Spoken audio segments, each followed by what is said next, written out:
This episode of the Digital Instruction Network is sponsored by REMC Association of Michigan. For more than 50 years, they have been providing digital media services as well as educator professional learning to educators and schools all over the state of Michigan. For more information on their programs, including the 21 Things program, the Classroom Makers program, and Playdates, please visit remc.org. That's REMC.org.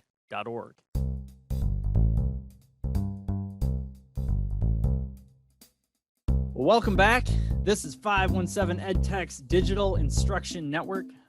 I am Andrew Shawver, Instruction and Technology Coach at Ingham Intermediate School District, joined, as always, by the legendary Christy Lobdell, Assistive Technology at Eaton Risa, and Allison Rogers, a.k.a. Allison the Great, Instructional Technology Specialist up at Clinton County Risa. And we are joined today by Klaudia Burton, who is a science teacher at East Lansing High School. How's it going, Klaudia? It is going well. Thanks for having me. Super excited. Thanks for joining us. And Klaudia is teaching life science and earth and space science at East Lansing. And she's had the sort of interesting task this year of figuring out how to do science true with fidelity to the next gen type ethos, but having to do so in a hybrid setting where some of her students are live in the lab and some of the students are remote. And that's no easy task. Anybody who's ever observed a high school science class knows that there's just an awful lot of learn by doing. Let's mix these two things together. Let's leave that thing sitting out on the counter. Let's put a time-lapse video on that thing and see what it looks like and watch. I mean, there's a lot of observation. There's a lot of drawing conclusions and building ideas collaboratively. And if you have taken a look at all at the next gen, it's that and more. Like, it ramps up that whole idea. So this is really interesting. Of course, just for full disclosure, Klaudia and I have worked together on a couple of the conferences that I've run as well. She's come and presented at the summit a couple of different times. I've got a lot of respect for the skill that Klaudia has in the classroom. And so really excited to kind of get a sense of how she has made this sort of school year work, given all of that, which would perhaps seem like a barrier, but maybe it's just an opportunity. So Klaudia, I'm glad you're here. Thanks. Wow, I feel like you really talked me up. I feel like I now That's have right. to Don't live up disappoint. to the hype. Don't disappoint now. I will right? try my best. I am no expert, but I'm doing what I can for sure. So why don't you give us a sense sort of how your school year has gone? We're here recording here in mid-April. So, you know, we're kind of on the downward slope time-wise of the school year, but why don't you give us a sense of sort of where you've been at so far this year? Oh, geez. It's been a year for sure. I told my students the other day, I very seldomly, count down days, but it's been a lot. It's been a lot to manage, trying new things. I feel like I am a first year teacher all over again. Counting my, residency year, my internship year, I did go to Michigan State, so we are required to do that, full year internship. So counting that year, this is year 7 for me. So I still feel like I'm new every year. This is my 4th year in a row of having new preps to teach. So, this is only my 2nd year at East Lansing. I didn't even get a full school year last year because of COVID. So I still feel like I'm learning a lot.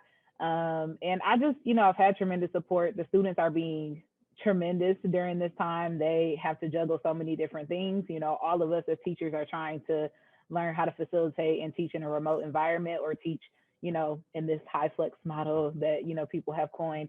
And so there's a lot of trial and error. Also this year, East Lansing, this is our first time piloting the Earth Science course for juniors. So we also have that task as well of trying to do new content on top of teaching. And so I will say this year definitely hasn't been like the greatest in terms of that class. Those students are older. So a lot of the things that we do, they've seen the past 3 years in physical and life science as far as modeling. They kind of understand like the nuances of what is expected in our courses. And so it's been a tough challenge for sure. I think I try to find the joy in everything. So I can say this has definitely made me more of a well-rounded and well-versed teacher, having to do these things this year. I've messed up a lot. I've made a lot of mistakes, and I own up to them. Sure. I've probably been more honest with my kids this year ever in my life. So when I don't know, I tell them I don't know. That's So right. we'll figure it out. But you know, all in all, I'm grateful. Outside of anything else, like, you know, I'm still healthy. You know, pretty much the majority of the staff has remained healthy. So, you know, through it all, COVID and all those things, we're making it work. As unfortunate as COVID has been, it has been a fortunate experience as a science teacher to, you know, pull from what I've taught kids. You know, I have a lot of my students that I had in life science last year, this year for earth science. And while I'm sure a lot of the storylines and phenomena they were not always a fan of, I'm like, listen, we talked about so many of these things. We talked about viruses and bacteria when we did, you know, our evolution unit over antibiotic resistance. Like, we talked about, you know, herd immunity. We talked about vaccinations and all these things when we, you know, continue to talk about evolution at beyond natural selection. So these are things that we talked about, and I'm like, this is living proof. Like, we are in the time to apply that knowledge. And, you know, so I think I'm fortunate in that sense. You know, jokingly, one of my kids the other day, Mondays are a shorter time frame for us. We only have 30-minute classes those days live. And so usually it's like a good check-in, we review things. And so kids had a lot of questions about vaccinations, you know, especially particularly with COVID. It is not like, you know, a lot of the other vaccines that they know about. So we had a full 30-minute session where they asked questions about vaccines. And to me, I'm their person. And so I answered as much as possible. And one kid was like, you could teach a whole class about COVID. And I was like, I could. They were like, you could plan an entire school year around COVID. This is so cool. This is so informative, like, you know, informational. And I was like, I'm very glad that you appreciate that. So I do think that there is something to it. There is a balance, though, we have to find, I think, as teachers. We've had that conversation this year with a lot of our storylines. We used to do a unit with antibiotic resistance where a young girl, she acquires like a really antibiotic resistant staph infection, and, you know, really detrimental, and it can be heavy. So we decided to go with a different phenomena this year. Just because of COVID, we don't want to bog students down with a lot of like infection, hospitalization. You know, it's very triggering for some kids who have lost family members, even parents, to COVID. So, you know, on top of, you know, trying to keep the integrity of what we're doing in terms of NGSS, but also adhering to students and their mental needs is very, very important at this time. And so we often have to, you know, go back to the drawing board a lot. Well, and it's tough too, because that, like, there is, especially early, but even still, there's a lot of fear around COVID, and some of that is built around misconceptions, in the sense that if we took 30 minutes to talk about it, we could clarify some of those things that are making our students nervous, and they don't need to be nervous. But that same conversation could be really hard for someone as well. And you're right, having to strike that balance. But yeah, science teachers are like, every 4 years, I've heard social studies teachers tell me that every 4 years their curriculum is written for them. It's an election year. It's as good an ongoing model of the system they're trying to teach as anything, because you got all these people talking about all these different issues and how they play in, and taxation and laws and policies, and local and national and everything. So you've gotten kind of the opportunity to let the world around you provide some authentic material. So what does the just from a pure structure standpoint, what does your class look like? Your students are there with devices, some of your students are at home. What do the breakdowns look like, and what types of devices are you using? Just kind of sort of give me a sort of a view of what it looks like in your room when you're doing your thing.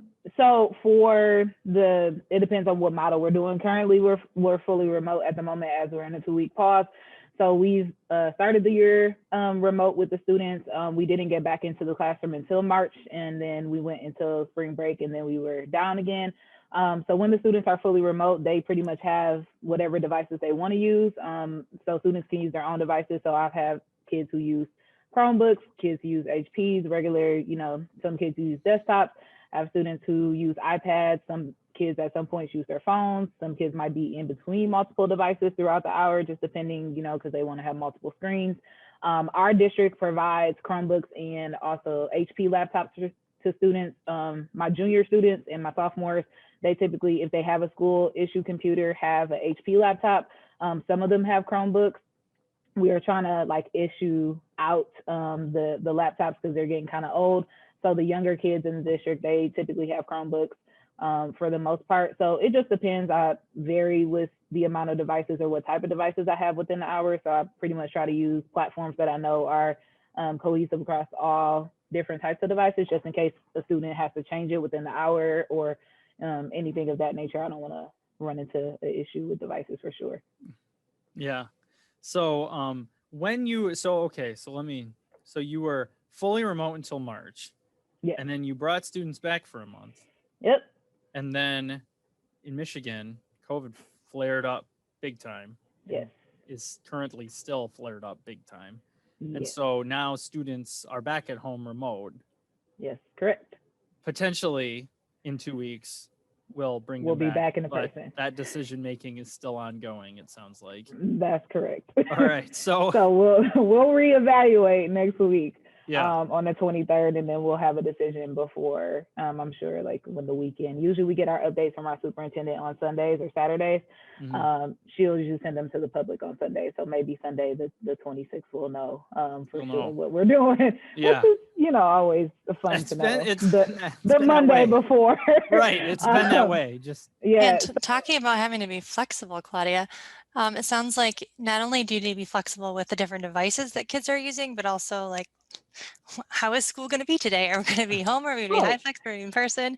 So what tools, you mentioned you're using certain tools or applications, are you using that sort of streamline that necessity to just be super flexible at any given time? Yeah, so one of the things I wanted to make sure is just one central like hub or platform. So our learning management system is Google. We use G Suite for everything as far as the district, but we're still kind of in between, like with Office 365 as well, because we were Office 365 district before COVID hit. And then over the summer, we had to make some decisions about what platform we think would be more accessible for students. So we went with Google. So I use Google Classroom as like my main hub. That's where I post all of the assignments. And pretty much that's where students go to like find the links to assignments and then know due dates for everything. But the main site that I use for students to access their work or complete lessons is called GoFormative. And so we use GoFormative to complete pretty much every lesson. The other two main sites I would say that I use are Gizmo. So I use Gizmo Learning for certain simulations. If anybody's ever like used that site, it's pretty cool. And then also Concord Learning is new as well, but we've decided as Earth Science we wanted to do it for this unit. So we're using their plate tectonics module to teach our phenomena is like what will Earth look like in 500 million years. So we're learning about plate tectonics really in general, but applying that knowledge then later on to kind of make some ideas about what our Earth will look like based on our understanding of the phenomena there. So really GoFormative is my main one. So it is compatible with any device, including phones. Obviously it's the best on a laptop or a desktop, but it works really well on the cell phone. I've tried it myself, both as a student view and as a teacher view, which is really nice too. That site also provides you with that capability to see it. So as a teacher, you can formulate the GoFormative and create it. But then you can also look at what it will seem like from the student view. So you can look at it as a desktop view, a phone view, so you can kind of see what the students will experience as they're working through the assignment as well. It's really simple. I am not a spokesperson for GoFormative, but honestly, after this year, like I would keep using it. Like I would absolutely use it. Like I think for students, they're back and forth. It depends on the assignment. Like sometimes they get overwhelmed. They're like, oh, this is 45 questions. And I'm like, some of them is literally yes or no, like you're fine. But so sometimes like the length of them can be a lot. But as a teacher, I use it not only as like, okay, this is where we're answering our questions. And then like I can go back later on. So I'm not a big like homework person. I've never been that person as a teacher, especially in science. Like so much is left up to inquiry and they need time to like ask questions and figure things out. So I try to do a lot within the hour. So if they, need something, we can answer questions right then and there. I know I use it in the class period. So like if we're doing questions, I'll turn off the student name so they don't know who the actual responses are from, but I will share a screen and show like, okay, so these are like the common things that I'm seeing. What like trends or patterns do you guys notice like of you and your classmates? What do we see any outliers? And then we can address those and like, you know, maybe see like, why did, you know, a classmate say that or think that? So it's pretty awesome. I think to use, you can grade it pretty easily, especially if it's something that, you know, like you just want to make sure that they, you know, got it. There are certain questions you can make that are auto graded, so you don't even have to do them as a teacher. But then, you know, it has a lot of functionality to it. If you don't want to create forms yourself, there's a bank or a library that exists that teachers have that you can access, and you can find something. You can search it by standard, you can search it by name, search it by class, and pretty much just go into this library and find anything that you're looking for. So it's pretty sweet. So you said that you would use this most likely in the future, like outside of Oh, absolutely. this year. Yeah. So of those tools that you have started talking about, are these all tools that you learned and sort of integrated this year, or were they tools that you're using prior? Like how much Yeah, did you I kind of come up didn't. with this year, and were you working in isolation or did you have a team? I guess, how did you approach Oh no, we are adding new stuff? full team approach here at East Lansing. Great. So we have been working since the summer. We're very fortunate that, you know, we do get collaboration time from our district throughout the summer, and also some paid hours to work through our curriculum, mainly because it's new.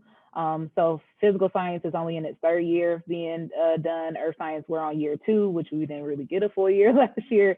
And then earth science, this is our first year completing the course. So we get a lot of support from our district in terms of creating our curriculum. So I work with the life science teachers. There are 5 of us. And then in earth science, there's 3 of us that are currently teaching the course. So we actually meet regularly every single week, even now.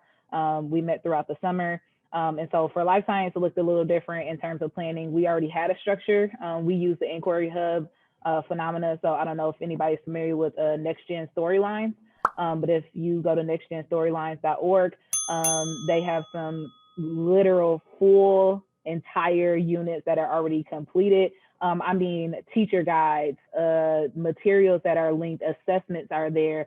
So there's some great aspects about it. We do find that they're a little bit more lengthy than what we would like. So some units can take, you know, they suggest a certain time frame. As a teacher, you already know to double it.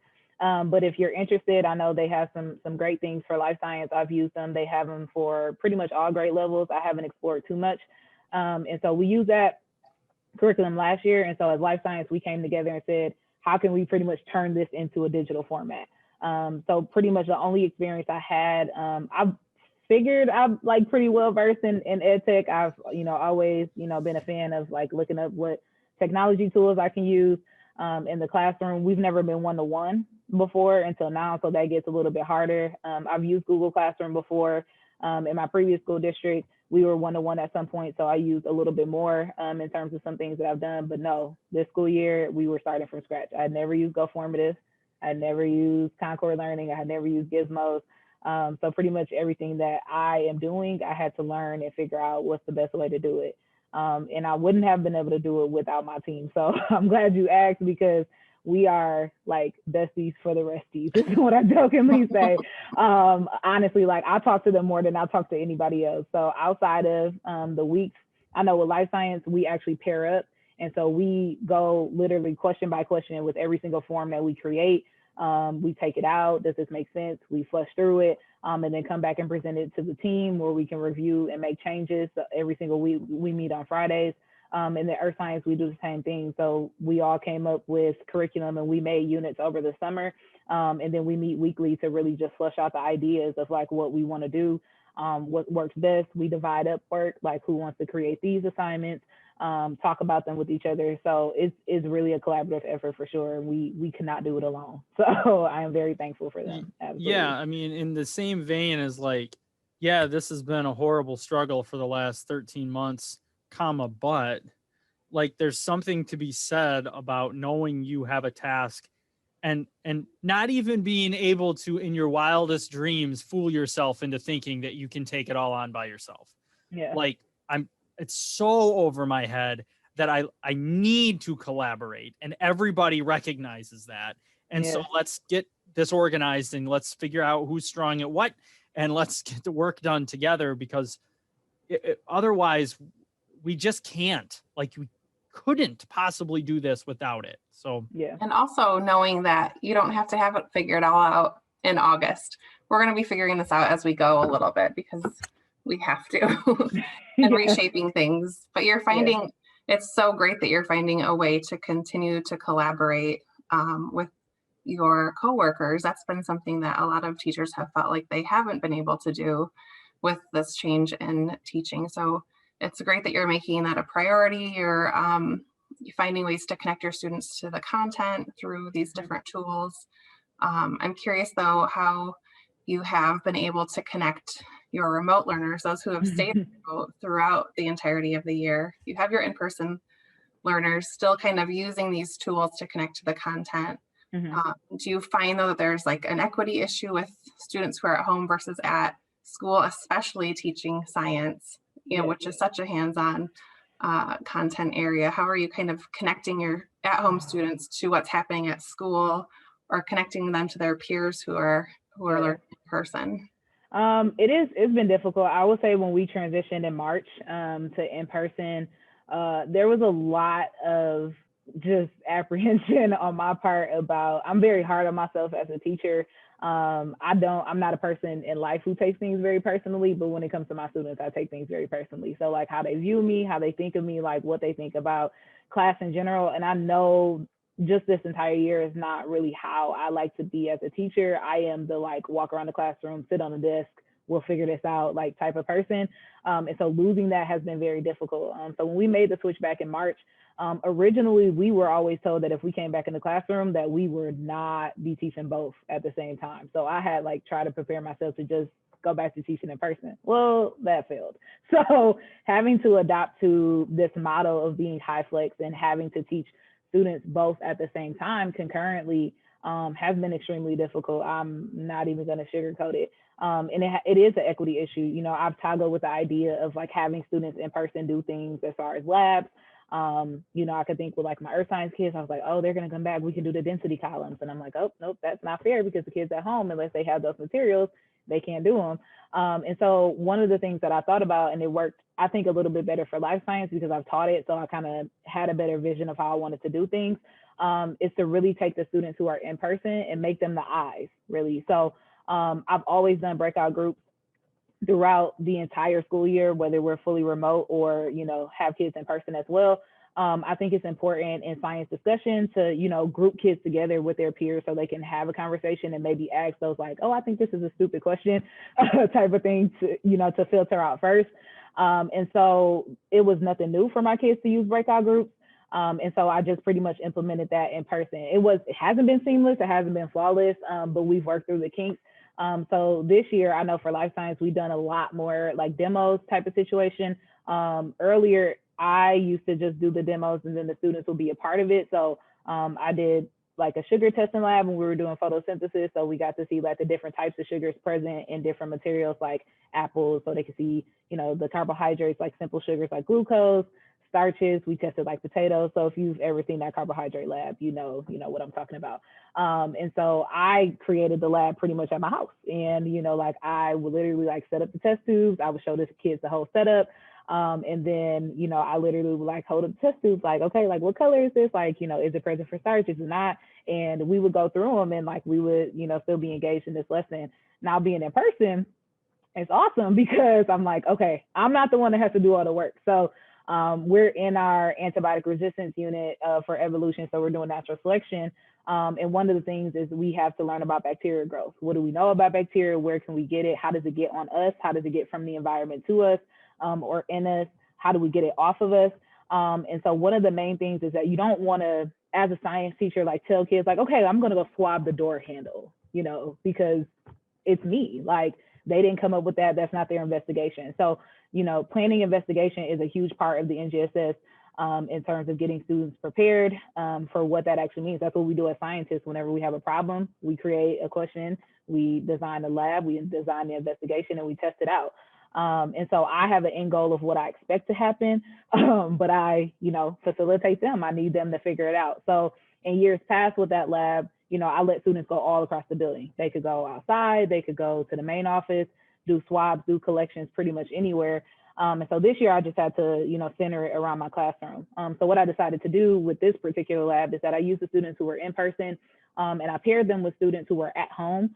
So when we got to that point of them planning the investigation, like, okay, where places should we swab? So the students who were in person were the eyes of the classroom. So they could like turn their device if they wanted to, like, oh, there's a sink here, there's these books here are the tables. They could describe the room to the people who were at home if they wanted to. I too did that before we, broke out into groups, and I panned my, document camera around the room. It was like, this is what it looks like.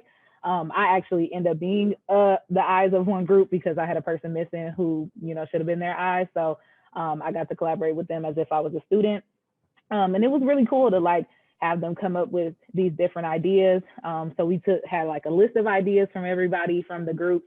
And then we voted as a class, like, okay, what places do we want to swab? So we had to think about what questions we wanted to answer. So they really wanted to figure out like, what places do bacteria grow the most? So we swabbed a couple of different locations. And then I'm like, okay, what other things do we want to know about bacteria? And they're like, okay, well, how does bacteria get on us? Like, how do we know it transfers? Well, how do I figure that out?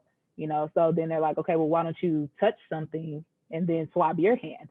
And so then I would swab my hand. And then I'm like, what other questions can we explore? And they're like, well, how does bacteria get off us? Like, you guys are telling us to use hand sanitizer and wash our hands all the time. And so I'm like, okay, well, how do I test if bacteria goes off? And they're like, well, you need to go wash your hands. And I'm like, okay. So I go wash my hands, and then I'm like, then what? And they're like, swab your hands again. So we go through all this, I do all the things they tell me to do. I talk about, I show them what the Petri dishes look like. I show the kids in person, like I'll tape one, pass it around to them so they can see it, hold it up to the kids at home. I try to explain it as best. I'm like, think of like Jell-O, so like you can't see the consistency and touch it, but at least you kind of know what's there. And then I actually, we go through writing like procedural steps, and then I actually conduct a lab. So I go to all the places they told me to swab. I swab them, show them on camera, the whole procedure, tape them up, tell them what we're going to do, and then we actually review the results together. So for the kids in person, they can actually see the Petri dishes and they can pass them around their tapes so they can't open them. Of course, I don't want them opening bacteria plates. And then at home, what I do is before class happens, I take images of them and then I put them into a Google Doc, and then I link those so they can access them either by the formative or going to our Google Drive. And so they can see the same place that the kids are seeing in class as well. So that's one of the examples of like what we've done in class. Yeah. Utilize both. It wasn't super easy. It was fun, like to get the kids engaged. Like they're like, let's swab here, let's swab there. And then, we compared other classrooms. So all the teachers, we shared our data with one another. And I'm like, this classroom is gross. And I'm like, yeah, I know. Our classroom is pretty sweet. So that's right. I felt bad because I'm like, okay, I hope we got some really cool stuff that grows on our plates. And so luckily for me, I had like maybe. Oh no, this Petri dish came from the fridge in the teacher's lounge. Yeah, absolutely. And so it was some kids, we had to vote certain places. And so some kids are like, let's do the floor. And I'm like, that didn't win. And so other classes did it. And they're like, I told you should have did the floor. Look how nasty those plates are. Like, we should have did that. Ours would have been cool, just like theirs. And I'm like, no, child. We don't actually want that to be a thing. We want a nice clean We want a clean Petri dish.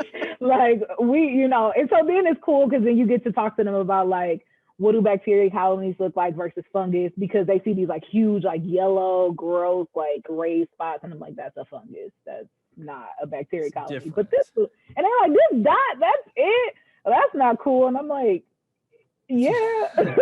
that's because I swabbed my hands after I washed them, kids. Yeah. I'm like, and they're like, look, guys, I really do know how to wash my hands. My plate's clean. They're like, well, that's lame. We don't even have nothing to write. And I'm like, wow. Ew. During COVID, wash your hands.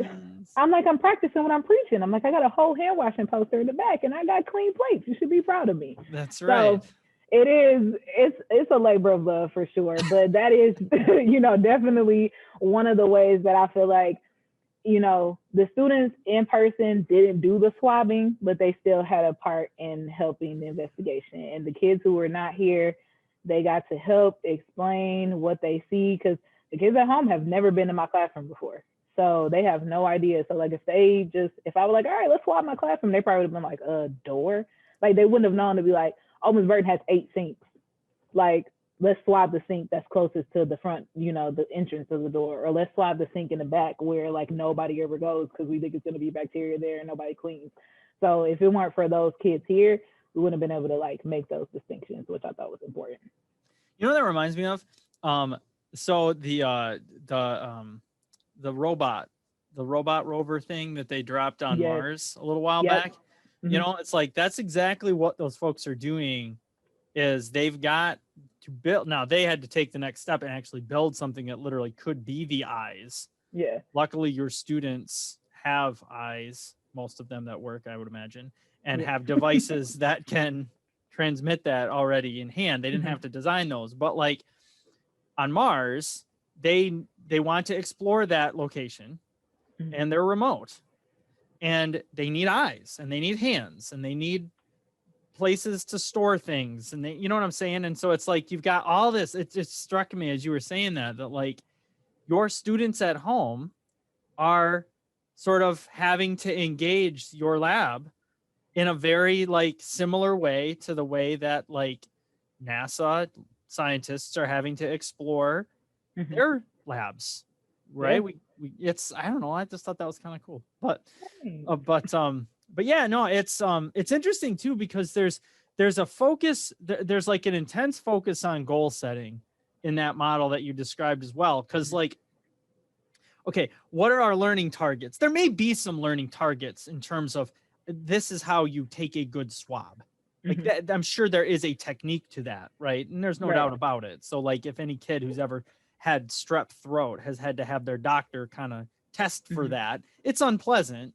And if you don't hang still for the doctor to get that, they're going to have to go and do it again, because they've got to do a good job. You can't just do a crappy job and then get a good read on your culture. So it's like, there may be some learning targets that actually do require the students to hold the physical implement and to actually take the sample. But there's plenty of other learning targets that don't require that are part of the question formulation, are part of the analyzing the results, that are part of classifying the different results, communicating them out, presenting them, drawing conclusions, things like that. All of that stuff can be done remote. And so while some folks might have been tempted to say, well, we can't run a lab very well with kids not in the lab. Yeah.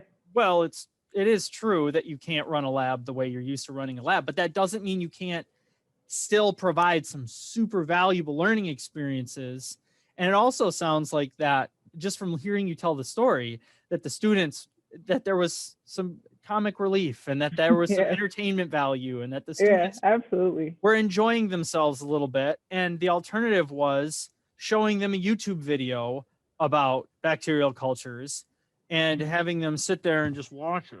Yeah, I mean, it's definitely something for sure. I think, one of the things that the NGSS has done a great job of is, I don't want to call them like the trivial things in science, but it really focuses on this emphasis behind like inquiry. Like that is what scientists do. Like we don't, only memorize like that mitochondria is the powerhouse of the cell. Okay, that's fantastic.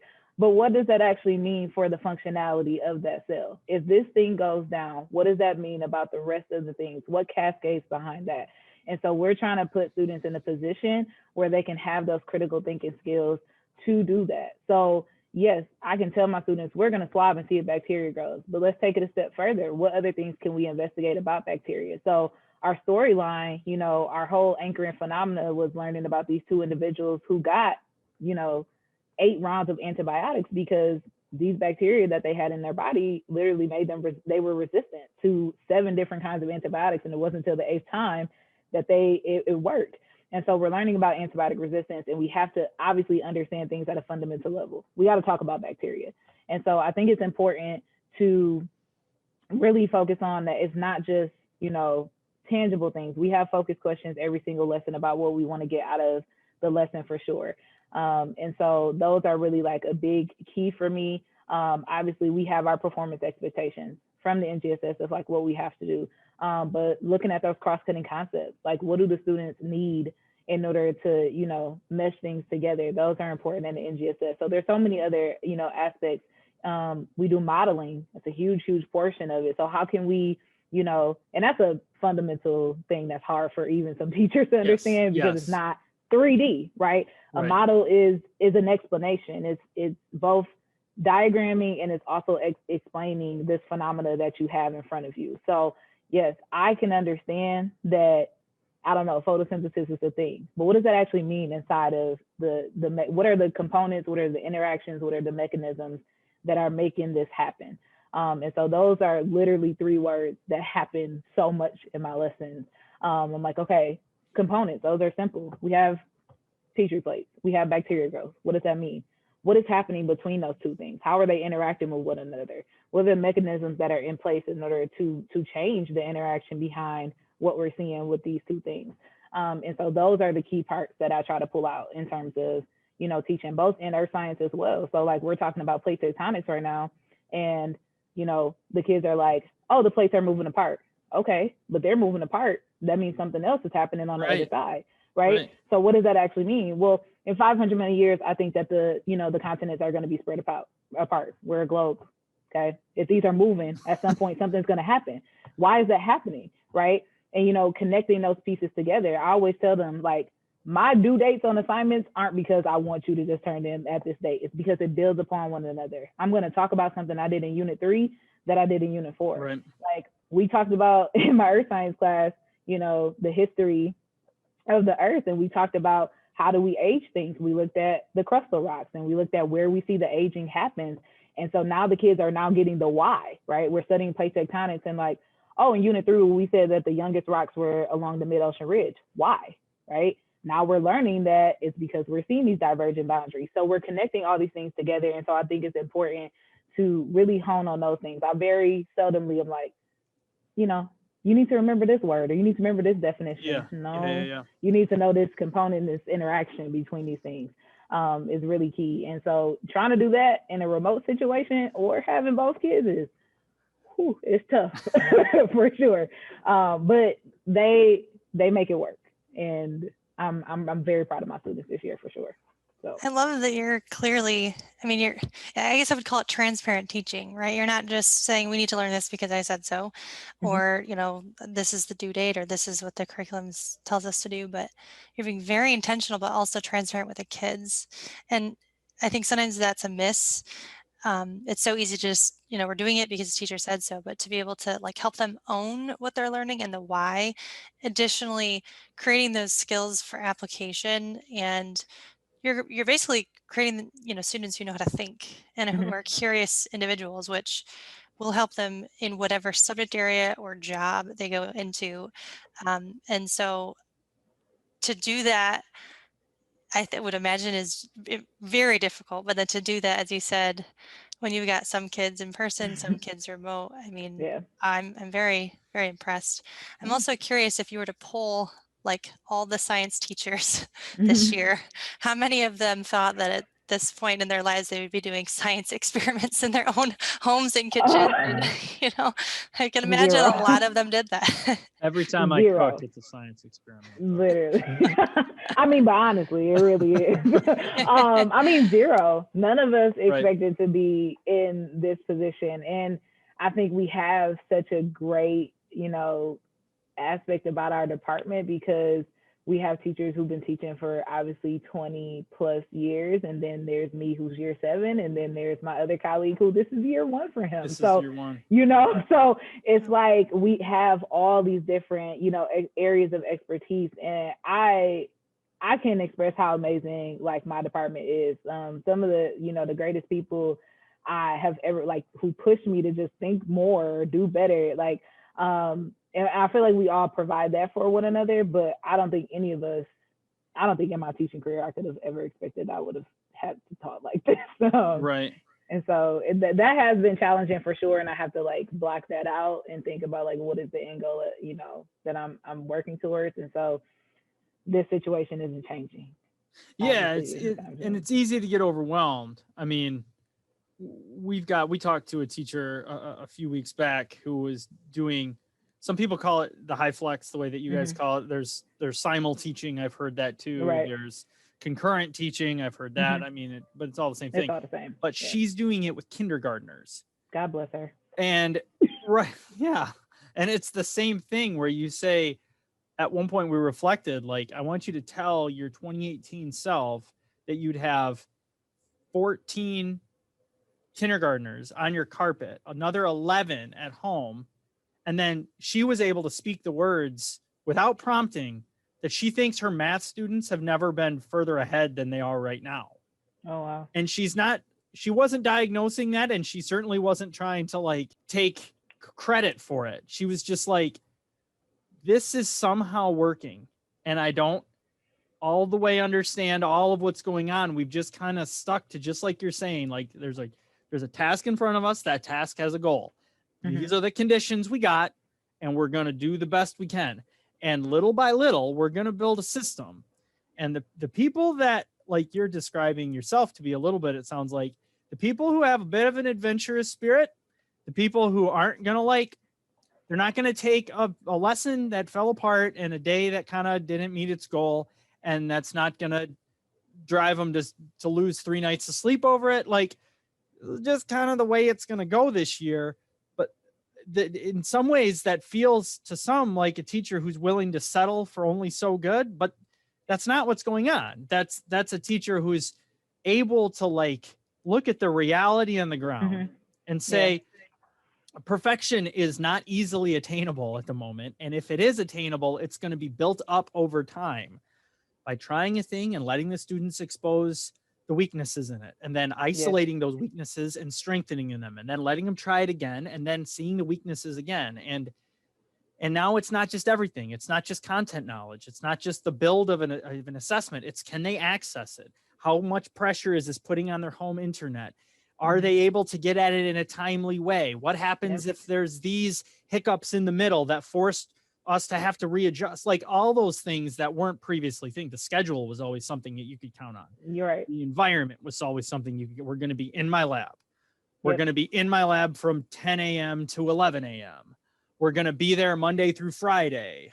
You know, they're going to be seated in these kinds of ways. I'm going to have these materials available to me. Like there was so much of that you could take for granted. And now you can't take any of that for granted. Nope, not at all. So, I mean, you said so much that is literally how I think. I think one of the important parts is, trial and error. I mean, I think this is the best year as a teacher to just try things, I mean, there's this overall notion that I don't like about like, we're behind. Behind who? Everybody's in this situation across the globe. So, try it and see if it works. And if it doesn't, ask the kids. I surveyed my kids at the end of semester 1, and they were like, we hate summary tables. We hate the way they're done. I only find them beneficial when I ask questions about my instruction. Like, I really thought like I had a lot of my kids I had last year. I thought as juniors, there were so many things that like we only had so much time with live instruction. Like, where do I want to spend it? I feel like maybe I'll give you the lesson and then you can come with questions. And they were like, literally, that's not how we want to do this. Like, I want to actually do the lesson in class, like if we were in class with you every day. And I was like, oh, okay. So, like there were so many different ways that I had to like change it. And, to hear from students, like I had one girl, it was like a couple of weeks in the second semester, and she was just like, I really like that you listen to our suggestions and you're changing how you're teaching because this is really helpful. And I was like, thanks. I appreciate that. So it's not been perfect by any means. There are definitely, I feel bad, students who have home struggles and students who have just, issues all around. And so you try to make it as equitable as possible. I record all of my lessons. I post them to my Google Classroom. So in my Google Classroom, there's in every single section, there's a file for class recordings. It'll take them to a Google folder where I literally like date every single one and put it in that Google folder at the end of each day. So if the kids miss the class, they can be a part of the lesson. So like the lab, I'm like, you can go back, and even if during that time period, right, like I'm showing you these samples, we're looking at certain things, you can go back and watch the video again if need be. from a standpoint, which is not something that we had before. Like, Right. we couldn't record our classes. We would have had to get permission from every single student. I mean, we still do. We sent those things out. So like, obviously, like camera wise, my kids aren't shown. It's only me, because I definitely want to protect that integrity for sure. But those are things that we didn't have. Like the idea that like, dang, I had to watch this in real time, and did I catch everything in that lab? Like, did I catch the results? And so now they can go back and they can, see those things. So I think there's a lot of benefits to becoming more digital and being one-to-one, which I've always been a fan of incorporating technology in the classroom. I think it's so important. We would be remiss, I often look at the people who are like banning cell phones from classrooms, and I'm like, are you guys going to do that now? Like, clearly we've seen that they have a place. So, it's about one, hearing the students what they need and getting feedback. Put your pride aside as a teacher this year. That has to go by the wayside for sure in order for things to work out. So one last question, and then we'll move into wrap up. But you talked a little bit about the tech tools that you're bringing with you, but you teased a little bit out there that you said, like recording yourself teaching was something that now you're a lot more comfortable doing, and probably would provide a tangible benefit moving forward anyway, if you could pull that move off. So what are, like, envision yourself out in the fall of 2021, which feels like a really long ways away, but it's sort of not. Like, imagining that we've got students back in our classrooms and that we're mostly returning to something that feels more familiar to us, at least. What's different? Like, how is your class different in fall of 2021 than it was in fall of 2019? I absolutely don't want to handle anybody's papers ever. If I don't have to, like, that is honest to God. Like, I can see myself, I'm hoping that, the funds are still there. I know that we have the devices, and know moving forward, it's pretty much just going to be maintenance. But I'm hoping that our district stays one-to-one, because I would love to do that. I've been in a situation where kids can be one-to-one, and you can do it. Like, you can make a balance. Like, kids don't have to be on a computer every day. Right. Even in my classes now with my in-person students, there's some times where they don't need to look at their screen. So I'll tell them, hey, courtesy mode. Like, we don't need to have the screens up. Let's put it in courtesy mode at the moment and listen to me, look up here. And so I think that's definitely a thing for me in the fall. I definitely plan to still use Google Classroom. I think it's important, and in the event that like kids are gone, like just thinking about previously as a teacher, like, oh, what did I miss? Like, what did we do? Like, how do I get those things? And it was like, oh, setting up the station. And then like, for me, I was never like a teacher that was like, oh yeah, we did this worksheet this day. Like, we might be working on a lesson for 3 days. So now I have to try to tell you like what parts we did. And so that gets, super, super tough. I don't know if we'll have the capability to, record ourselves or set ourselves up. I don't have an issue doing it. I can't speak for other teachers, but even if we are back fully in person, that's something I could see myself doing for the fall. I definitely still plan to use Go Formative. Like, we need to renew our license so I can keep everything on there, because I definitely want to use it for the future for sure. And I feel like I've gotten more sites that I haven't used before, like Kialo. I didn't get a ton to use like this year, but I know that's an awesome site. I've started playing around with PowerPoint Live like recently. If you have, the OneDrive, it's amazing. I know a lot of people are like Nearpod, Pear Deck type people, but I'm like, I'm gonna use one platform. I already use PowerPoint. Let's use what's already there. So so I definitely want to use all those things that are super beneficial to students, and then like hear them out. Like, if they like a platform and they think it's great, that's something I plan to put on my end of the year survey, like what things really work for you. Some students don't like to type, so that's something that I will have to try to explore, for the fall, of like, if we are back fully in person, do I let them still, submit paper assignments, even though I don't want to, do it, but from an equity standpoint, I know that how that could be for some kids. But yeah, I plan to continue to use everything that I'm using now, seemingly that we can stay one-to-one, and that is still an option. I definitely want to, continue with this route. I think it's been, now that I have a hang of it, it's been really beneficial to use, and I don't, see myself going back to the Stone Age. I can remember back in, it was probably 2011 or 2012. I was teaching high school, which doesn't seem like that long ago, but it's 10 years now. We had a student who got her wisdom teeth out, but because of the nature of her schedule coming up and she was doing some other things, she needed to take the test on test day. And test day was going to be the first day she was back from having her wisdom teeth out. And she needed to take it. And she was not the kind of kid who was going to be cool with a D. Like, she was going to come back the day of, and she was going to ace the test. And I was like, I think you might want to. And she's like, nope, we're going to figure this out. And I went, okay. So I gave her the review and all this other stuff. Well, come to find out, we had 1-to-1, and I had a no cell phone policy, but I had a no cell phone policy on account of the fact that I was 1-to-1. Like, I'm giving you a device that's not going to get you in trouble. You can leave your personal device in your pocket. Okay. For sure. Well, a kid has her phone out and it's her friend. And I said, I'm going to need that put away. And she said, like this. And I said, what? And she said, Hannah wants to FaceTime into the review day. And I went, okay, put me on speakerphone. I mean, okay. And she did. And she sat there on her bed with her swollen cheeks doing the review with us like she was in class. It was the only time that ever happened. It never happened again. But it's the kind of thing that, like, at that time, 10 years ago, we had the technology for a kid who was home to come into class. And really all I was doing, I had posted stuff. At that time, it was Moodle. I had things posted in Moodle. She could get that. All she needed to do was listen and be able to see the board. Well, FaceTime can do that. And she followed through and aced the test her first day back because she didn't really miss class. Yeah. I almost felt bad marking her absent because she really wasn't. Truly. She just happened to physically not be in that space, but like, she wasn't absent. She was probably paying better attention than half the kids that were there. Yeah.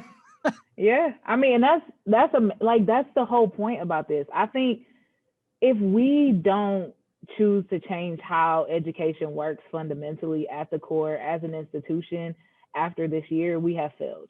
Like, truly, as educators, as a system, this is if COVID this year, I mean, I look at all the things in terms of social justice, racial inequity. Like, if we don't see the point now to change and make a difference in what we're doing in terms of educators, we have failed. Like, to me, I would be remiss if I just went back the way that things were, you know, and I definitely was a person who tried to implement as many different facets of education and, you know, pull from as many different places and resources. But there's no way I could go back to doing things the way that I used to. Like, that story that you just mentioned is amazing. Like, that is me. Like, we have this technology. It's available for a student. Like, if I'm sick, we've always said pre-COVID, like, stay home. But now you're 3 days behind, right? You know, I think of kids who just got the flu last year who were out for 2 weeks. And, you know, it is detrimental. But now we have that capability. Let them come into the classroom from home. We can bring you in. Yeah. And I just think there's so many things that this year has opened me up to as a teacher. Like, I've always known that there are some fundamental issues with the institution of education for sure, but I am like, this can work. Like, if nothing else, it has made the world stop. It has made everybody change everything fundamentally that you know as a teacher, and has made you question, like, what is equity? Like, what does that mean? Like, how are we structuring our classrooms? Are we reaching every student that we really can reach? I'm so happy that mental health is such a big conversation now, you know, and has always been for me, and it should be at a forefront, but it's really forced people who haven't thought about it to think about those things. Yeah. And so I'm hoping fall 2021 that all the things that I've struggled through this year, I can still, you know, I can now say I've done it, and I have the summer to work over it and make it better based on what my students are saying that works and doesn't work. And I'm hoping that the people in my building, which I feel like we're there, you know, a lot of us are like, I'm going to use this. Like, I'm not going back to doing that. And so I'm hoping that just trickles out amongst so many other people because we could really see an amazing shift in terms of what we, you know, have done in education and what we will do for the future. So that's my hope. You are going to get people like Christy, her eyes all lighting up, the universal design type of ethos that you're talking about right there is something that folks, I know Christy and one of our mutual colleagues, Phil, and some other folks have just been really trying to carry the flag for a universal access type set up more and more and more. And this Mhm. this is another one of those perhaps pleasant side effects. We could not take anything for granted, and we found that the idea of access was not something that we could talk about in limited ways anymore. And in May last year, we didn't even know how we could get a message to our kids. Yeah. Like if we needed to tell them, this is how you get to my Google Classroom, I don't know how to get that to you without walking it to your porch. Right. Like, right. you Like the know? idea of like, oh, I'll just quickly make a Loom showing you guys 2 minutes how to do something. Loom wasn't even in my thought process. Right. Like to do Right. that. Like I was like, what? Who am I? Like, you know, like I was like, Right. oh, I'll screen record and email it to the kids. Like, it'll be better if I just walk it through for 2 minutes. Like, I was not that person. Now I'm that Yeah. person. So Right. those things are what I'm thinking when I Yeah. say we need to change. Yeah. So throughout this conversation, one thing that has really leapt out to me is your sort of stern focus on trying to maintain a high level of rigor, which isn't a word that's come out in the conversation, but something where you're saying, okay, we're going to be true to the content, but I can't leave anyone behind. And then I can't change a lot of the factors that are in play. Like I don't have the ability to negotiate around a lot of these things. They are what they are, but I'm not willing to make the students or the content the casualties of the circumstances. So we're going to figure those things out, and we're going to keep trying until we get it right.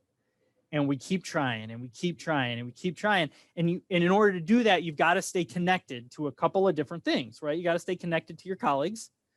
So the teamwork element, you've got to be really, really flexible with the tools you're using, right? None of these tools are etched in stone.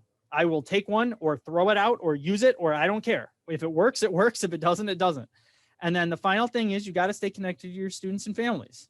Mhm. And if I love this idea and the tool works great, but half the kids can't figure it out, then it's not a good tool. Right. And that's just the game we're in right now. But here's the thing. Perhaps we should have been in that game the whole time. Like maybe that's actually a better way to look at this whole thing. I've got my content. I've got my students. And that's the major thing here. The rest of that stuff, the tool can come and go. The timing perhaps can come and go. The whether we're here or there. Wouldn't it be nice if maybe that could come and go? However we're arranging it, whether it's happening at 5 in the afternoon or whether it's happening at 8 in the morning, right? Yep. All these different pieces, maybe they were always a little bit more interchangeable than we gave them credit for. But it's forced us to really narrow our focus on what are we teaching and are all of our students able to learn it at a high level? Yeah. And what do we got to do to make that happen? Those are our non-negotiables. And I just, you didn't, it's like you never came right out and said all that stuff, but you almost didn't have to, because that was it. That was it. That was the foundational baseline. Of course, we're going to stick to those two things. Everything else can change. Mm-hmm. And I just think that once the system hones in on that mindset, that we can't help but reach more kids. We can't help but have more students be more successful. We can't help but help teachers feel like they're more successful too. And so despite the struggles of the last 13 months, and they're real, and there's been a lot of people that have really, really struggled through this, but I think that there's a lot of hope moving forward because of how we've had to struggle through this all together and what we've kind of taken with us, and how at the other side of this, just like after a long struggle, you always come out stronger.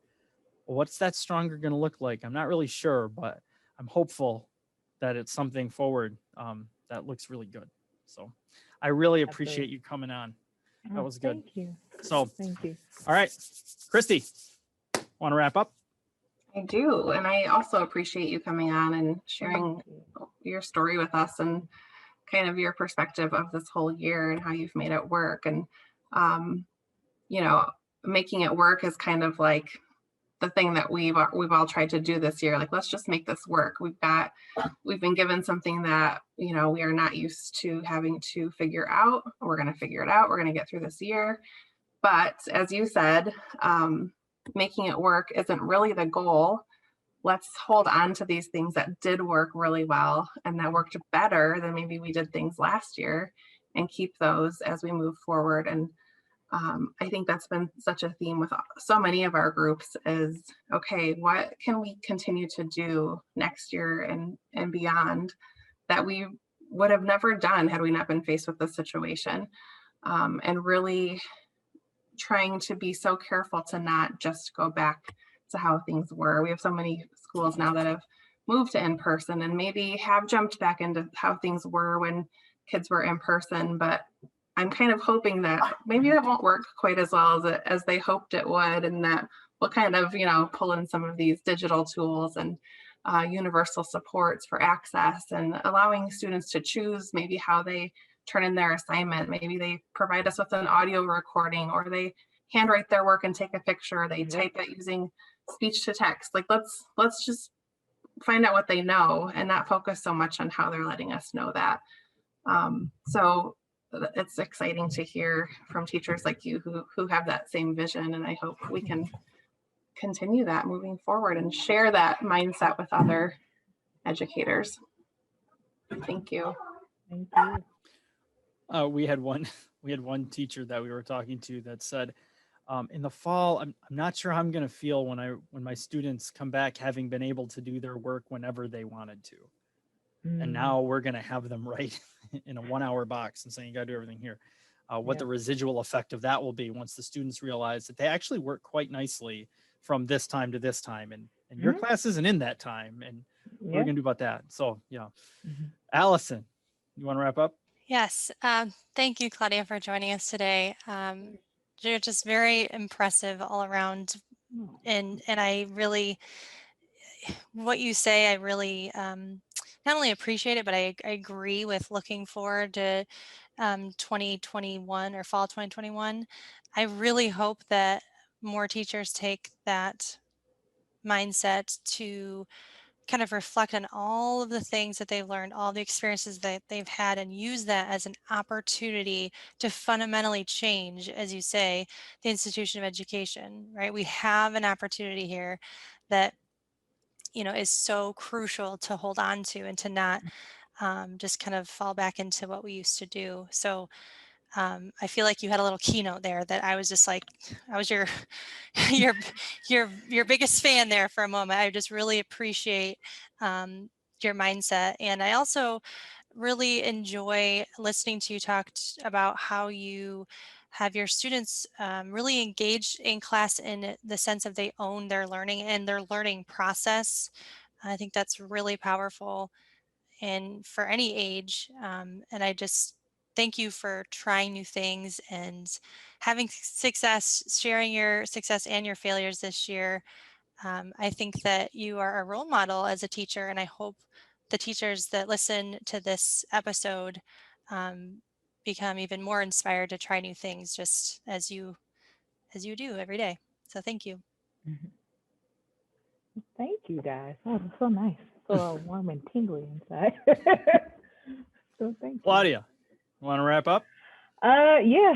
I'll give one word. You know, resilience is like the first thing that comes to mind. So, as a teacher, you know, through it all, through this year, through, you know, us being superheroes and saviors to like the scum of the earth, we've been through it all this year. You know, we've been dragged, we've been celebrated, but you know, we're resilient, and you know, we can do this, and we can make things, you know, better for, you know, our clientele is our kids.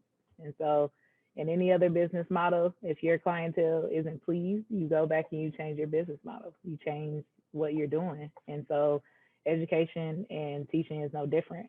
And so it's important for us to make changes, and I think this is the biggest change we've made of our lives as teachers, And it's the most important one to me. And it means a lot. This year has pushed me to be a teacher I never thought I would be. And so I'm very thankful that I've remained resilient throughout the year. And I'm looking forward to fall 2021. You know, I'm gonna need a break, but I'm looking forward to the fall. That's for right. sure. I'm not trying to get there tomorrow, but when it comes, I'll be glad to be there. Yes. Klaudia Burton, science teacher at East Lansing High School. Thank you so much for joining us. Thank you. So be sure to check out the full Digital Instruction Network playlist here and our website that includes all of the episodes at remc13.org, as well as use our hashtag 517EdTech. Follow us on Twitter, and if you'd like to join our mailing list for email blasts, go to this link here.